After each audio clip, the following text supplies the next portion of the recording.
विरोध जताया गया है असदुद्दीन ओवैसी या अन्य लीडर्स की तरफ से, आप कैसे देखते हैं?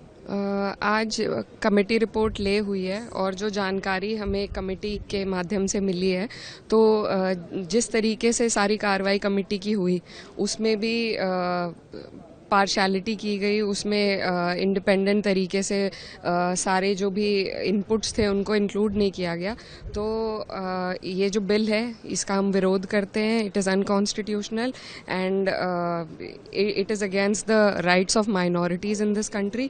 तो बिल्कुल हम लोग इसके शुरू से ही खिलाफ में थे, लेकिन जेपीसी के माध्यम से बहाना दिया गया कि हमारी बातें, हमारे जो विरोध हैं उनको भी संज्ञान में लेकर इंक्लूड किया जाएगा, लेकिन ऐसा नहीं हुआ है। कई डिसेंट नोट्स जो एमपीज़ के हैं, जो लोग जेपीसी में थे, उनको एडिट करके इसमें डाला गया है और जितनी भी उनको चिंता थी उनको ठीक तरीके से रिजॉल्व करके इंक्लूड नहीं किया गया है। So there was no point of the JPC. जिस वजह से जेपीसी बनाई गई थी वो वजह को पूरा नहीं करती है, तो जाहिर सी बात है हम लोग सभी लोग, पूरा विपक्ष इस अनकॉन्स्टिट्यूशनल बिल के विरोध में है।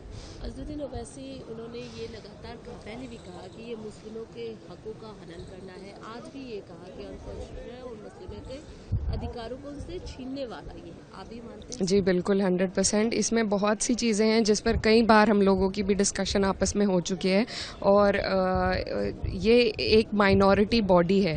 It is not for anybody else to intervene. ऐसी बहुत से संस्थाएं होती हैं, अलग अलग मजहबों की अलग अलग संस्थाएं होती हैं, जो मज़हब इंडिपेंडेंट हैं अपनी संस्थाओं को अपने हिसाब से चलाने के लिए, लेकिन सिर्फ वक्फ बोर्ड को इस तरीके से उसमें अपनी टांग अड़ाकर और उनकी राइट्स को छीनना वो बिल्कुल गलत है।